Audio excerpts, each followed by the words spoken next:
Hare Nama Hare Nama eva kevalam Kalo nasteva nasteva nasteva gatiranyata.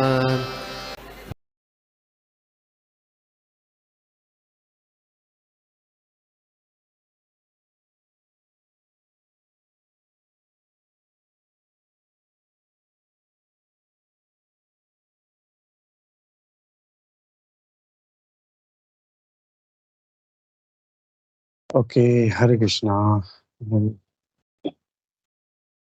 Okay, तर प्रार्थने चालू करूया आपण.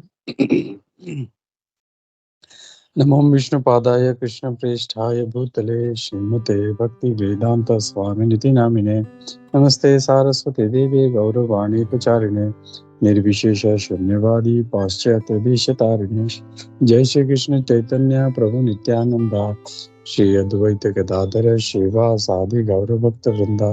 हरे कृष्ण कृष्ण कृष्ण हरे हरे हरे राम राम राम हरे हरे. ज्ञानशास्त्र विचारणे निपुण षड्धर्म संस्थापक लोकानां हितकारिणो त्रिभुवनमन्यो शरण्याकर श्री राधा कृष्ण पदारविंद भजनानंदेन मत्तालिको वंदे रूप सनातन रघुजुग श्री जीव गोपालक सर्वस्य चाहं हृदि सन्निविष्टो मत्तः स्मृतिर्ज्ञानम् अपोहनं च वेदैश्च सर्वैरहमेव वेदो वेदान्तकृत वेदविदेव चाहम्. हरे कृष्णा. सर्वांचं स्वागत आहे. आणि आपण आज श्लोका नंबर आपण मागच्या वेळेस 63, 64 आणि 65 तीन श्लोक पाहिले होते दुसऱ्या अध्यायाचे. आज 66 म्हणजे 66 पासून आपण पुढे पाहूया. पण त्याआधी आपण मागच्या आठवड्यात काय केलं होतं ते आपण पाहूया.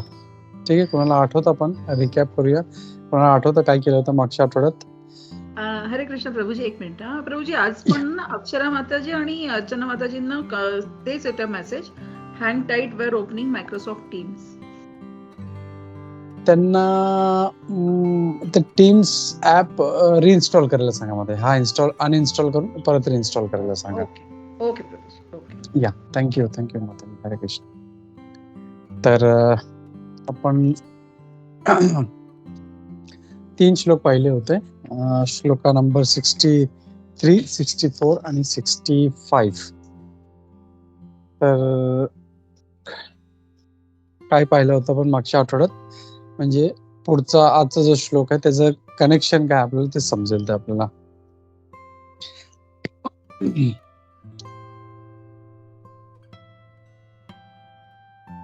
ओके, तर आपण पाहिलं होतं श्लोका नंबर 63 पाहिलं होतं. त्याच्यामध्ये माणसाचं पतन कसं होतं ते 62 मध्ये पाहिलं होतं की मनुष्य त्या गोष्टीवर ध्यान करायला चालू करतो. ध्यानवरून त्याची आसक्तीवरून कामवरून क्रोध.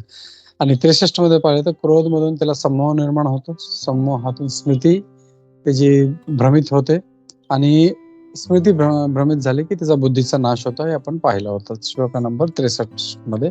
मग श्लोका नंबर 64 मध्ये पाहिलं होतं की 2 वस्तूंपासून आपल्याला लांब राहिलं पाहिजे. ते आहे राग म्हणजे आसक्ती आणि द्वेष. या 2 गोष्टीपासून आपल्याला लांब राहिलं पाहिजे. आणि तसं जर केलं तर प्रसादम अधिगच्छति, भगवानचं जे कृपा आहे, प्रसाद म्हणजे कृपा, ती आपल्याला प्राप्त होते.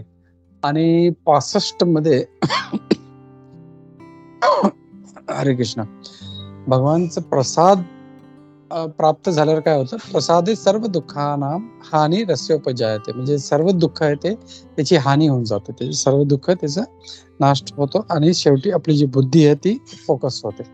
तर हे आपण पाहिलं होतं श्लोका नंबर 65 मध्ये. तर आज आपण पुढे 66 पासून पाहूया. इथे भगवान श्रीकृष्ण आता आपल्याला पुढे काय संदेश देत आहेत आपल्याला.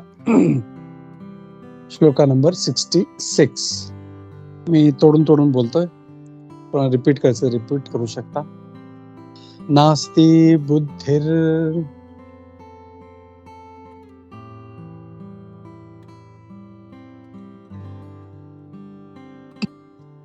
नास्ति बुद्धिर् अयुक्तस्य अयुक्तस्य न चायुक्तस्य न चायुक्तस्य भावना भावना न च अभावयतः न च अभावयतः शांतिर् शान्तिर् अशांतस्य कुतः सुखम्. अशान्तस्य कुतः सुखम्. मी पूर्ण श्लोक म्हणतो ना. नास्तिर्बुद्धिर् अयुक्तस्य न चायुक्तस्य भावना न चाभावयतः शांतिर् शांतस्य कुतः सुखम्. तर इथे पुढे आजच्या श्लोक मध्ये भगवान श्रीकृष्ण काय म्हणत आहे, जो भगवंताशी संबंधित नाही किंवा कृष्ण भावनेमध्ये नाही, त्याची चेतना भगवंतामध्ये नाही, त्याच्याकडे दिव्य बुद्धीही असत नाही किंवा त्याचे मन स्थिर असू शकत नाही. दिव्य बुद्धी आणि स्थिर मनाशिवाय शांती प्राप्त होण्याची शक्यताच नाही आणि शांती वाचून सुख प्राप्ती कशी होऊ शकेल. तर इथे भगवान काय सांगत आहे की शांती किंवा सुख जे आहे ते कुठून प्राप्त होतं. आपलं सुख प्राप्त होतं शांतीपासून. आणि शांती कशी प्राप्त होईल आपल्याला, आपली जेव्हा बुद्धी जी आहे ती भगवंतामध्ये असेल तर. आणि म्हणून आपण बघतो भगवंतांचे जे भक्त असतात ते किती सुखी, किंवा जेव्हा लोक हरे कृष्ण वाल्यांना जेव्हा बघतात ते रस्त्यावरती डान्स करतात, हरे कृष्ण महामंत्र करत असतात, ते किती ते सुखी वाटतात. त्यांना असं वाटतच नाही की यांना काही टेन्शन आहे म्हणून. का? कारण त्यांची चेतना जी आहे ती भगवंतामध्ये आहे. ते भगवान काय सांगितलं, जो भगवंताशी संबंधित नाही आणि जे भगवंताशी जे संबंध ठेवत नाही त्यांची बुद्धी जी आहे कधीही त्यांचं दिव्य बुद्धी त्यांच्याकडे नसते, त्यांचं मनही स्थिर नसतं आणि दिव्य बुद्धी आणि स्थिर मनाशिवाय शांती प्राप्त होत नाही. जर बुद्धी आपली दिव्य नाहीये, मन पण आपलं शांत नाही आणि एक अशांत माणूस आपण बघतो किती थैमान घालू शकतो. तो ही इज ऑलवेज डिस्टर्ब. तो काही ना काही म्हणजे ही इज ऑलवेज डिस्टर्ब. आणि असा माणूस कधी सुख प्राप्त करू शकत नाही. तर आपण इथे तात्पर्य वाचू. इथे प्रभुपादजी इथे काय म्हणत आहे, कोणी वाचेल तात्पर्य?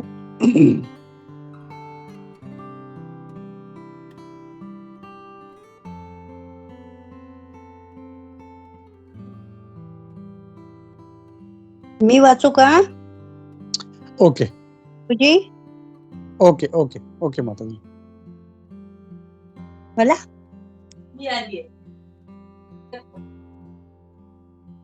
कोण आहे? सॉरी प्रभूजी, कोणतरी मला भेटायला आहे. ओके ओके ठीक आहे, हरकत नाही. मी वाचतो. हो हो हो चालेल, काही हरकत. तात्पर्य श्रील प्रभुपादद्वारे. जोपर्यंत मनुष्य कृष्ण भावना भावित होत नाही तोपर्यंत त्याला शांतता प्राप्तीची शक्यता नाही. तर मनुष्य जर शांत नसेल म्हणजे कृष्ण भावना भावित नसेल तर त्याला शांतीचा अनुभव होणार नाही. शांती आर्टिफिशियली आपण क्रिएट करू शकत नाही, कृत्रिमरित्या आपण ते शांती प्राप्त करू शकत नाही. आपल्याला त्यासाठी भगवंतामध्ये आपलं मन लागलं पाहिजे. आणि म्हणून एक चैतन्य महाप्रभूंच्या काळात एक खूप चांगले भक्त होते, त्यांचं नाव होतं कोल्वेच्या श्रीधर. आणि ते सतत जे आहे म्हणजे खूप गरीब होते. त्यांच्याकडे असं काही नाहीये की त्यांच्याकडे खूप धन होतं त्यांच्याकडे किंवा त्यांच्याकडे खूप ऐश्वर्य होतं. एक छोट्याशा झोपडीमध्ये ते राहायचे आणि त्या छोट्याशा झोपडीमध्ये राहून पण ते भगवंतांचं भजन करत राहायचे. आणि त्याच्यामुळे चैतन्य महाप्रभू त्यांच्यावरती खूप प्रसन्न होते, त्यांना खूप आवडायचे ते भक्त. आणि ते इतकं भगवंतामध्ये लीन असायचे, नेहमी आपलं ते हरिनाम जो त्यांचा जप चालू राहायचा त्यांचा, तो सारखं ते करत राहायचे आणि त्याच्यामुळे ते खूप शांत होते. आणि दुसरं इथे अजून एक गोष्ट मला इथे अशी सांगूशी वाटते की काही वर्षांपूर्वी जे सगळ्यात हॅपीएस्ट म्हणजे सगळ्यात सुखी देश कुठला आहे हे एक सर्वे काढला होता. तर कॅन एनीबडी इमॅजिन कुठला देश असेल सगळ्यात सुखी देश? इंडिया. नाही. आय थिंक कोणीतरी माताजीने मेसेज टाकलाय की नेटवर्कचा प्रॉब्लेम आहे. ते माझ्याकडे नेटवर्कचा प्रॉब्लेम नाहीये. एनीबडी, तुम्हाला कोणाला काही डिस्टर्बन्स येतोय? नाही प्रभूजी. नाही ना? आय थिंक त्यांच्याकडे मग नेटवर्कचा इश्यू असेल. अक्षरा माताजीने टाकला होता.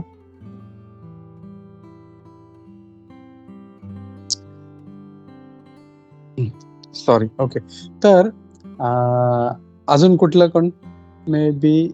हा, ओके, ठीक आहे. अजून कुठला देश? आणि बडी गेस कुठला देश सगळ्यात सुखी देश असेल? हरे कृष्ण प्रभूजी. येस माताजी. मला माहिती नव्हती, मी आता गुगल केलं तर फिनलँड दाखवलं त्याच्यात. Finland. That is recent one, but ते पण आय डोंट नो म्हणजे हाऊ ट्रू इट इज.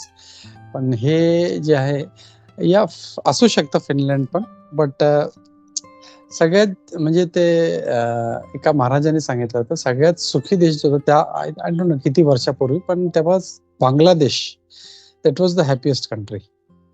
आणि जर बांगलादेश किंवा कुठले आपण असे देश पाहिले तर ते इतके ऐश्वर्यपूर्ण नाहीये.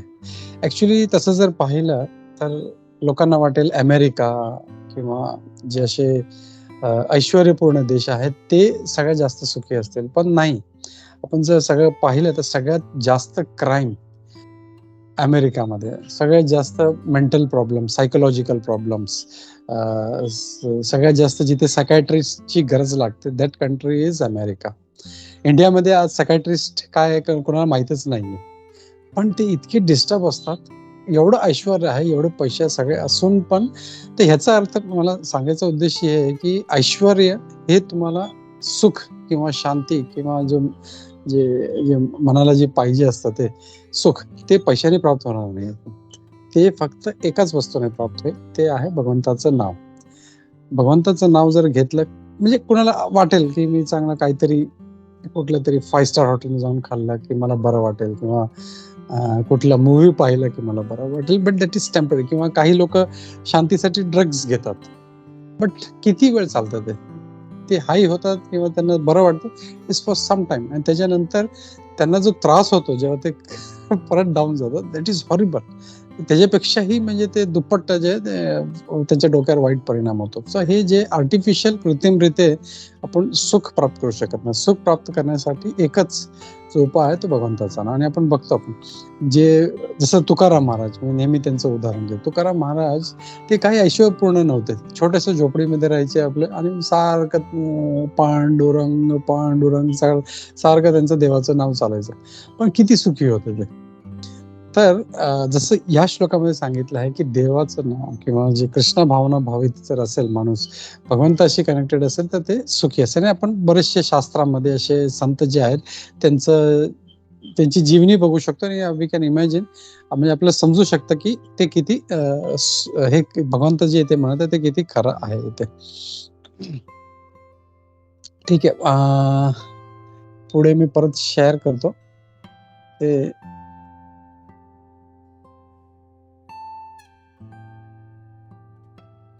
तर इथे काय सांगितलं आहे, म्हणून 5व्या अध्यायात 5.29 म्हणजे 5वा अध्याय श्लोक नंबर 29 निश्चितपणे सांगितलं आहे की जेव्हा एखादा मनुष्य जाणतो की तप आणि यज्ञ यांचा सर्व शुभ फलांचा श्रीकृष्ण हेच केवळ भोक्ता आहे, संपूर्ण प्राकृत सृष्टीचा स्वामीही तेच आहेत, सर्व प्राणी मात्रांचे तेच खरे मित्र आहेत, तेव्हाच त्याला वास्तविक शांतीची प्राप्ती होते. तर हा जो श्लोक आहे हा आपण पाहूया. जे आता जे नवीन लोक जे ऍड झाले ते त्यांनी हा श्लोक पाहिला असेल, कारण ते 5व्या अध्यायापर्यंत पोहोचले होते. मी जस्ट शेअर करतो तो श्लोक. खूप खूप चांगला श्लोक आहे. इथे भगवान काय म्हणतात, इथे भोक्तारं यज्ञ तपसां सर्व लोक महेश्वरम सुहृदं सर्वभूतानां ज्ञात्वा मां शांतिमृच्छति. ते काय म्हणतात, भोक्तारं यज्ञ तपसां, सर्व यज्ञ आणि सर्व तप त्यांचा भोगता भगवान म्हणतात मी आहे. सर्व लोक महेश्वरम. तर इथे कोणी म्हणेल की हा एक 1 बेडरूम 2 बेडरूम 3 बेडरूमचा जो फ्लॅट आहे किंवा एक विला आहे त्याचा मालक मी आहे. पण इथे भगवान काय म्हणतात, सर्व लोक महेश्वरम. सर्व लोक म्हणजे फक्त पृथ्वी नाही, तिन्ही लोक, वरचे लोक, मधला आपला पृथ्वी लोक आणि त्याचा खालचे लोक, आणि फक्त हा एक ब्रह्मांड झाला. असं एक ब्रह्मांड नाही, तर अशी अनंत अनंत ब्रह्मांड भगवान विष्णूंच्या शरीरातून निघत असतात. ते सृष्टी करतात, परत त्याचा प्रलय करतात, सृष्टी करतात. तर ते सर्व जे ब्रह्मांड आहे त्यांचं महेश्वर म्हणजे त्यांचा ईश्वर कोण आहे भगवान म्हणतात, तो पण मीच आहे. ओके, हे झाली दुसरी गोष्ट. तिसरं, सुहृदम सर्व भूतानां ज्ञात्वा मां शांतिं गच्छति. सुहृदम, तर जसं आपण जर पाहिलं इंग्लिशमध्ये मित्राला एकच वर्ड आहे, फ्रेंड. मराठीमध्ये आपण मित्र म्हणतो, हिंदीमध्ये दोस्त म्हणतो, पण संस्कृतमध्ये 2-3 लेवल आहेत. मला आता नीट तर नक्की आठवत नाही ते शब्द, पण सुहृद जो आहे तो सर्वात टॉपमोस्ट आहे. सगळ्यात जो आपलं चांगलं चिंतन करतो, आपल्यासाठी सगळं चांगलं कसं व्हावं ते तो सारखा जो विचार करतो तो सुहृद. आणि ते म्हणतात तो सुहृद, तो जो चांगला, जो तुमच्यासाठी चांगलं करणारा जो आहे तो सुहृद, तो पण मीच आहे. सुहृदम, आणि फक्त तुमचा नाही, सर्व भूताना, फक्त मनुष्य नाही तर प्राणी मात्र, जेवढे पशु पक्षी जलचर, जेवढ्या सगळ्यांचं सुहृद मी आहे. आणि हे भगवान काय म्हणतात, ज्ञात्वा मां शांतिं गच्छति. हे ज्याला समजेल 3 वस्तू, भोक्तारम योग तपसाम, सर्व लोक महेश्वरम आणि सुहृदम सर्व भूतानाम, ही 3 वस्तू ज्यांना समजेल त्यांना शांतिं गच्छति, त्याला शांती प्राप्त होईल. कारण त्याला टेन्शन राहणार नाही आता की अरे माझं कोणी काही वाईट करेल.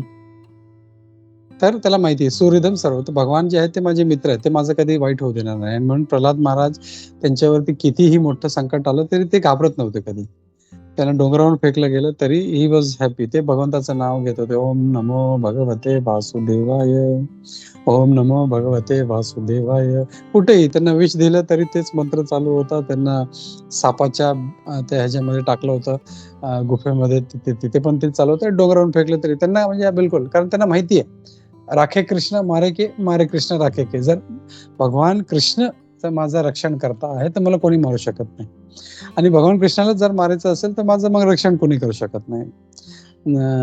जसं प्रल्हाद महाराज होते, त्यांना माहिती होतं की माझं रक्षण करणार आहेत. आणि हिरण्यकशिपूने किती प्रयत्न केला, त्याचा जो स्वतःचा पिता होता त्याने मारण्याचा इतका प्रयत्न केला तरी त्यांना काही त्रास झाला नाही. आणि तेच त्याच्या उलट जे राक्षस होते, जसं बाणासूर होता, बाणासूर जो होता त्याला साक्षात भगवान शिवने त्यांना संरक्षण दिलेलं होतं.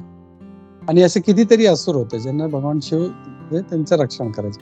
पण जेव्हा भगवान कृष्ण स्वतः त्याला मारायचे तर ते धावत जायचे शिवजींकडे की मला वाचव वाचव. बोला नाही बाबा, ते हात वरती करायचे, हे माझ्या हातात नाही. आता जर भगवान कृष्ण स्वतः मारायला आले तर आय कॅनॉट डू एनिथिंग, मी तुमची मदत करू शकत नाही. तर राखे कृष्ण मारे के, मारे कृष्ण राखे के, हे लक्षात जर ठेवलं तर आपल्याला कधी टेन्शन. आणि आपण शांतीने आपलं म्हणजे कुठल्याही परिस्थितीत जे आहे ते आपण एक मनशांती आपल्याला असेल तर हे शांतीचा म्हणतात. सर्व आचार्य म्हणतात की हा जो श्लोक आहे तो पीस फॉर्म्युला. आपल्याला पीस किंवा शांती जर आयुष्यात पाहिजे असेल तर हा फॉर्म्युला आपण जर हे 3 वस्तू जर समजली तर आपल्याला शांती प्राप्त होईल, हे इथे भगवान सांगत आहेत. आपण परत आपल्या श्लोकावर येऊया. इथे पुढे इथे म्हणतात, अंतिम ध्येयाचे अभाव असल्यामुळे मनामध्ये चंचलता असते. जेव्हा एखादा निश्चितपणे जाणतो की श्रीकृष्ण हेच भोक्ता, स्वामी आणि प्रत्येकाचे मित्र आहेत, तेव्हाच तो स्थिर मनाद्वारे शांतीची प्राप्ती करू शकतो. म्हणून जे श्रीकृष्णाशी संबंध न ठेवता आपले कर्म करतात ते निश्चितपणे नेहमी दुःखी आणि अशांतच असतात. तर ज्यांचं भगवान श्रीकृष्णाशी संबंध नाहीये आणि ते कर्म करत राहतात, त्यांना वाटतं मी आपलं कर्म करत आहे, पण ते आयुष्यात नेहमी दुःखीच राहतील. त्यांना शांती प्राप्त होणार नाही, आणि शांती प्राप्त नाही तर सुखही प्राप्त होणार. जरी त्याने जीवनामध्ये शांती आणि प्रगतीचा कितीही देखावा केला तरी ते खचितच नेहमी दुःखी आणि अशांतच असतील. तर म्हणजे एक्सटर्नली म्हणजे जसं आपल्याकडे ऐश्वर्य असलं तर आपण एक्सटर्नली दाखवू शकतो, बाबा माझ्याकडे पैसे आहे, माझ्याकडे मोठा बंगला आहे, 2 माळ्याचा बंगला आहे, 4 माळ्याचा बंगला आहे, किंवा खूप माझ्याकडे ऐश्वर्य आहे, 30-40 गाड्या आहेत. पण स्टील त्यांना कोणी वाचू शकत नाही. जसं आपण जर पाहिलं तर इव्हन जो मायकल जॅक्सन आहे, मायकल जॅक्सन त्यांनी खास डॉक्टर ठेवले होते त्यांनी त्याच्या स्वतःच्या रक्षणासाठी, आणि म्हणजे त्याला आयुष्य वाढवायचं होतं. पण जेव्हा मृत्यू येते तर माणूस 1 सेकंड ही एक्स्ट्रा त्याला भेटत नाही, त्याला तो काही करू शकत नाही. तर जन्म, मृत्यू, जरा आणि व्याधी, ज्याला काही त्रास नसला तरी हे जे 4 दुःख आहेत ते असतातच.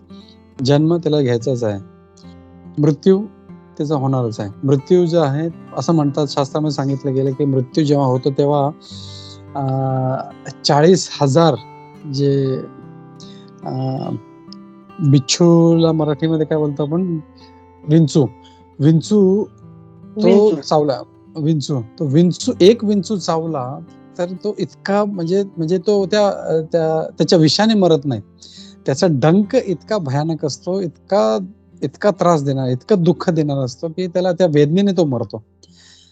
तर मृत्यू म्हणजे एका विंचूचं डंकचं ही अवस्था आहे. तर इथे मृत्यू म्हणतं असं 40,000 जे विंचू आहे, जे एकत्र जर त्यांनी डंक मारला तर काय होईल, जस्ट इमॅजिन. तर मृत्यू तशी आहे.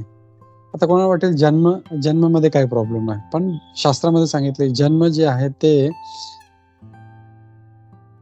जे आहे ते इतकं त्रासदायक आहे. त्याला गर्भामध्ये राहावं लागतं, त्याला तिकडे लाईट नाही, एसी नाही, काही भेटत नाही त्याला आईच्या जे असते ते जी कॉर्ड असते त्याने त्याला भेटत राहतं.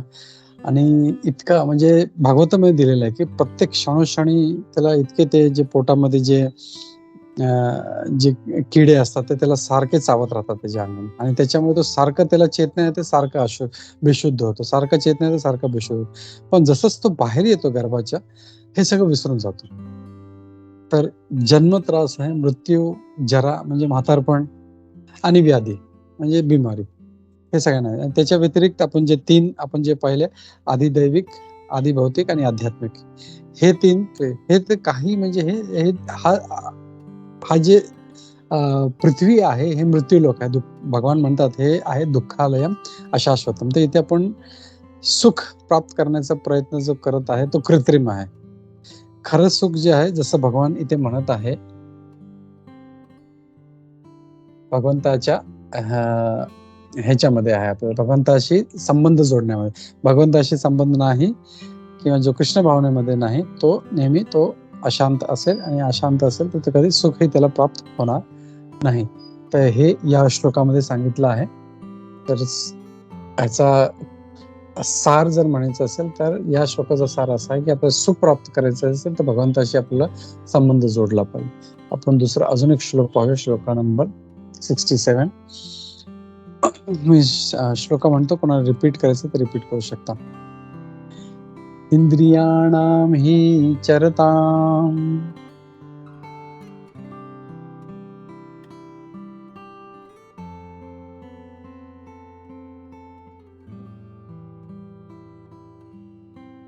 इंद्रियाणाम हि चरताम यन्मनो अनुविधीयते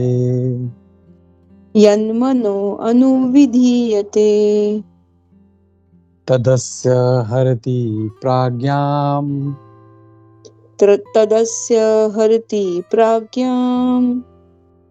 वायुर्नाव इवाम्भसि.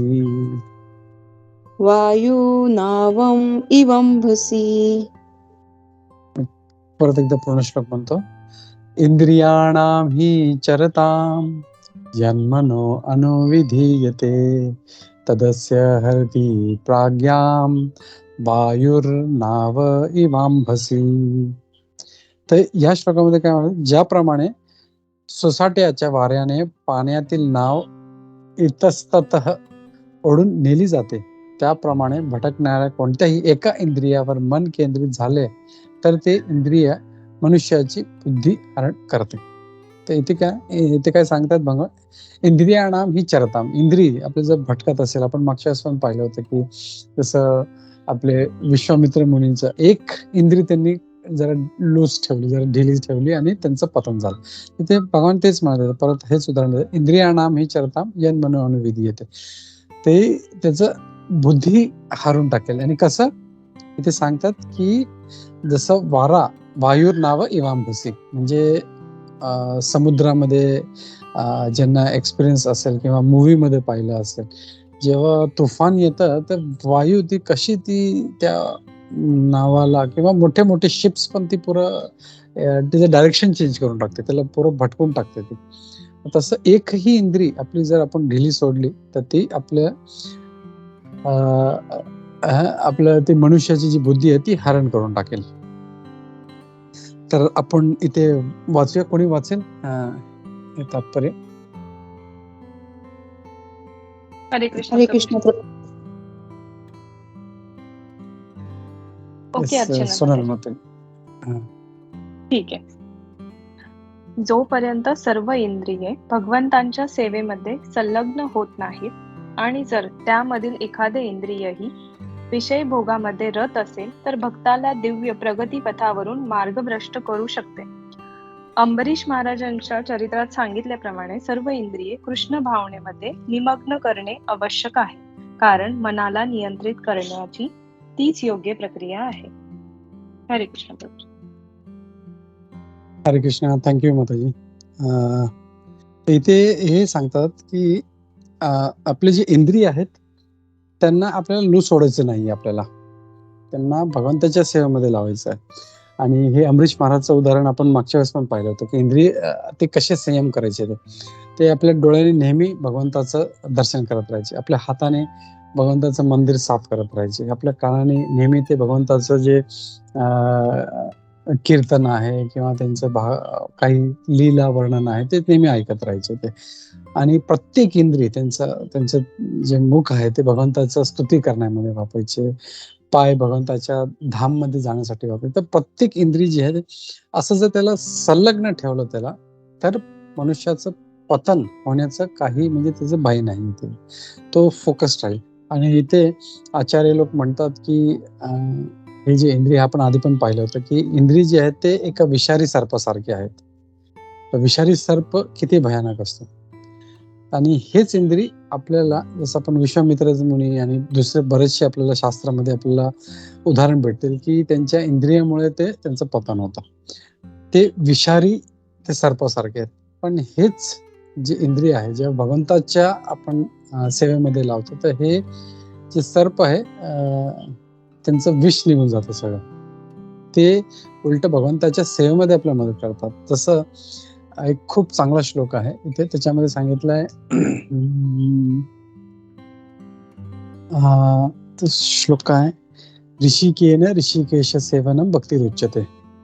तर ऋषिक म्हणजे जे आपले इंद्रिय आहेत, ऋषिकेन ऋषिकेश म्हणजे ऋषिक म्हणजे आपले जे इंद्रिय आहेत त्याने आपला ऋषिकेश म्हणजे आपले जे इंद्रियांचे जे स्वामी आहेत भगवान कृष्ण किंवा भगवान विष्णू त्यांची सेवा केली. ऋषिकेन ऋषिकेश सेवनम, त्यांची सेवा केली पाहिजे भक्ती उच्यते. तर ही भक्ती म्हणजे आपल्या इंद्रियांनी, जे इंद्रियांचे स्वामी आहेत त्यांची पूजा करणं, त्यांच्या सेवेमध्ये लावणं. तर आपण जसं अमरीश महाराजचं उदाहरण पाहिलं, डोळ्यांनी ते नेहमी भगवंताचं दर्शन करत राहायचे, मुखाने भगवंताचं नेहमी गुणगान करत राहायचे, कानांनी ते भगवंताचं श्रवण करत राहायचे. तर हे असे जर प्रकारे आपण जर हे केलं तर ती भक्ती. आणि जे नवविधा भक्ती जे सांगितलं आहे आपल्या सगळ्यांना माहिती असेल. नवविधा भक्ती कुठली कुठली आहे, कोणी सांगू शकता नवविधा भक्ती?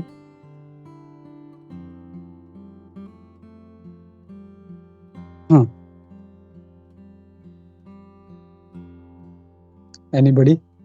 श्रवण मला जे आठवत आहे. हरे कृष्ण प्रभूजी. श्रवणम कीर्तनम पादसंवाहनम अर्चनम. एक तुमचंच नाव आहे अर्चना.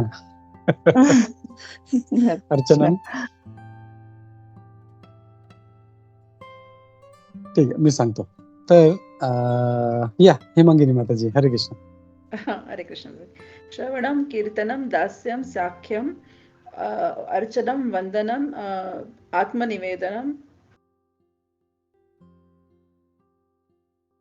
ओके. श्रवणम कीर्तनम. ओके प्रभूजी. 7.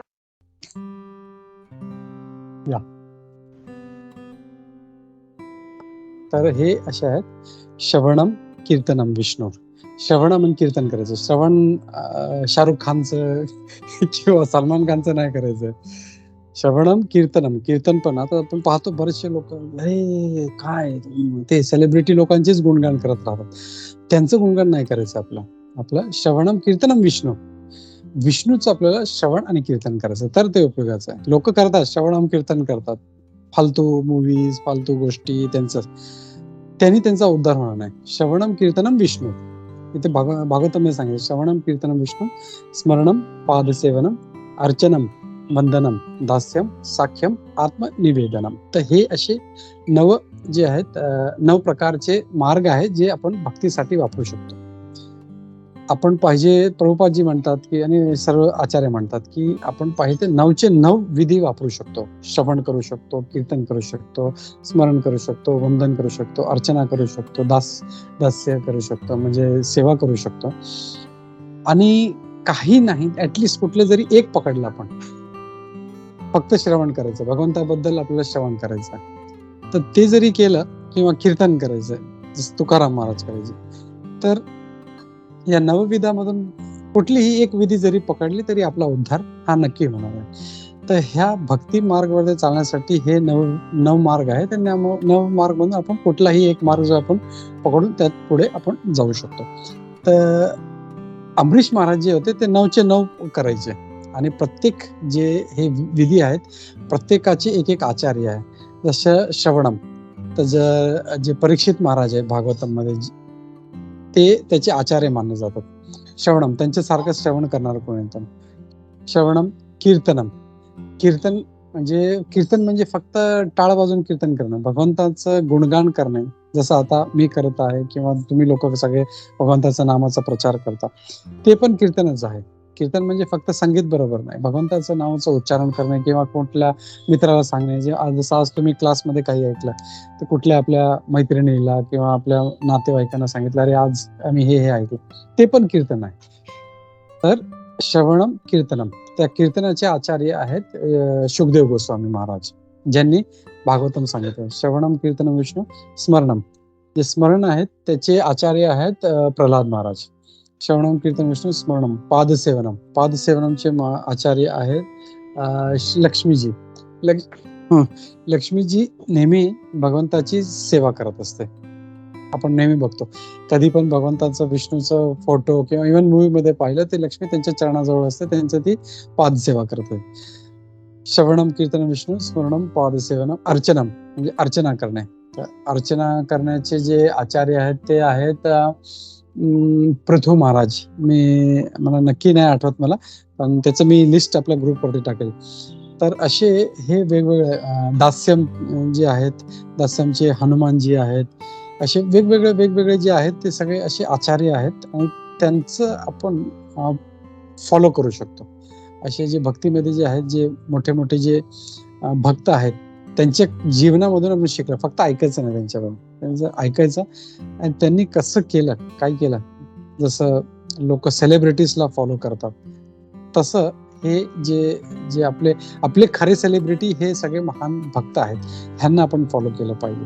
तर हे आणि त्यांच्या जीवनातून आपल्याला शिकलं पाहिजे. तर हे इथे असं भगवान कृष्ण आपल्याला या सांगत आहे की हे जे केलं नाही तर काय होणार. वायूर नाव इवांभसी. जसं वायूच्या त्या नौकेला ओढून घेऊन जाईल, तिला भटकून टाकेल, तिला बुडवूही शकते त्याला, तर तसं होऊन जाईल. तर त्याच्यासाठी तर आपलं जर बुडायचं नसेल तर एकच मार्ग आहे, हे नवविधा भक्तीमध्ये आपल्याला लागलं पाहिजे आणि भगवंतांचं सेवेमध्ये लागलं पाहिजे. तर हे आपल्याला केलं पाहिजे इथे.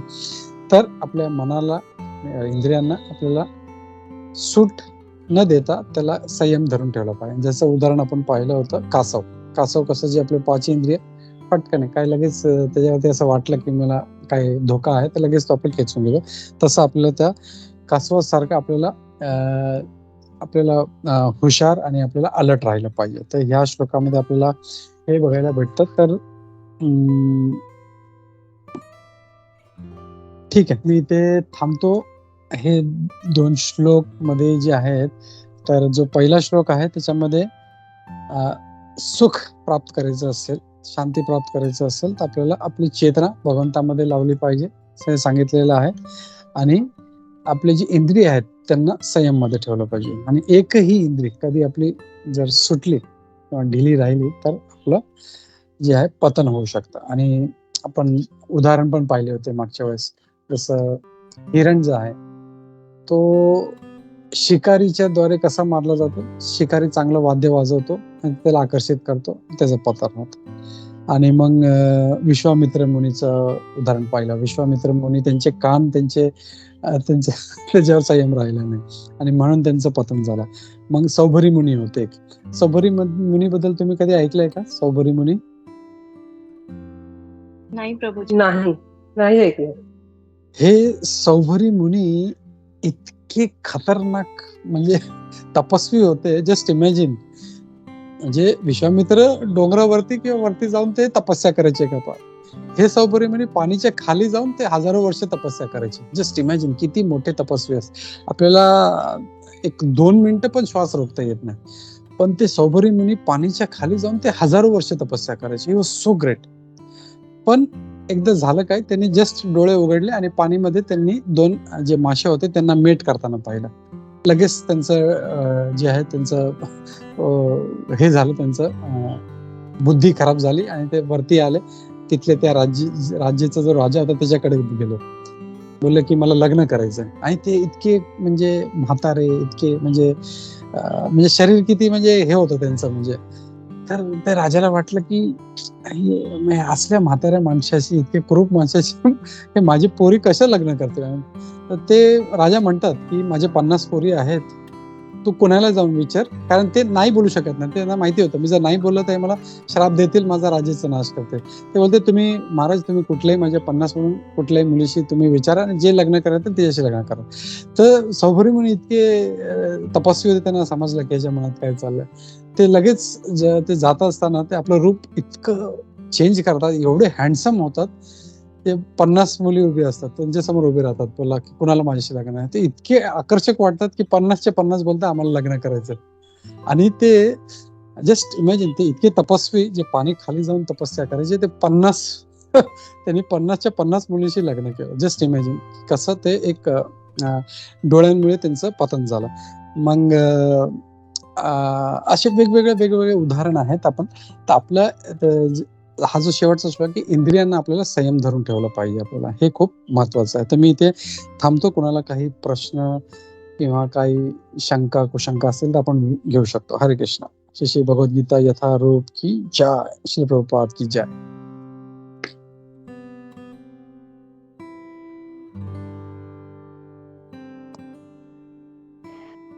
हरे कृष्ण प्रभूजी, दंडवत प्रणाम. हरे खूपच सुंदर क्लास होता प्रभूजी आजचा. आपण हे बघतो शास्त्रांची उदाहरणं जी आता सौभरी मुनी, विश्वामित्र मुनी ही कमी जास्त प्रमाणात आज कलियुगातही बघायला मिळतात. की म्हणजे आहेत, आपण असं म्हणतो की शास्त्रांचे एक्झाम्पल कोणी बघितलंय तेव्हा असं झालं होतं का नाही. पण आता तर सगळेजण ते एक्सपिरियन्स करतातच आहेत की इंद्रिय एवढी आपली सुटलेली आहेत मोकाट की त्यावेळेला सतयुगातल्या या गोष्टी असतील जर तर तेवढ्याशा म्हणजे एक्झाम्पल्स या एज मध्ये ते आपण फॉलो केले तर बराच फायदा आपला होतो यामुळे, असं आपण समजू शकतो. हरे कृष्ण. हो, खरंय माता, खरंय माताजी. कारण आपण बघतो की लोकांचा इंद्रिय संयम अजिबात राहिलेला नाही. त्याच्यामुळे इतके कलियुगामध्ये इतके प्रकार आपल्याला बघायला भेटत आहे. आणि आपण बघत आहोत की कसं जो आपली जी संस्कृती आहे त्याचं कसं पतन होत चाललेलं आहे. खूप चांगलं सांगितलं. आणि तेच जर भक्तीमध्ये जर आपण टिकून राहिलो तर आपण फोकस राहून आपलं भगवंताची भक्ती करू शकतो आणि आपलं जीवन पण आपण चांगलं जगू शकतो आपण, हे इंद्रिय संयममुळे. थँक्यू माताजी. हरे कृष्ण. ठीक आहे. हरे कृष्णा. अजून कोणाचा काही प्रश्न नाही तर आपण थांबूया इथे. तर सर्वांचा खूप खूप धन्यवाद सर्वांना आणि थांबूया आपण इथे. श्रीमद भगवद्गीता यथारूप की जय. श्री प्रभुपाद की जय. कथित भक्तवृंद की जय. वंशा कल्पतरुभ्यश्च कृपा सिंधुभ्येव च पतितानां पावनेभ्यो वैष्णवेभ्यो नमो नमः. अनंत कोटि वैष्णववृंद की जय. हरे कृष्णा. खूप खूप धन्यवाद. हरे कृष्णा.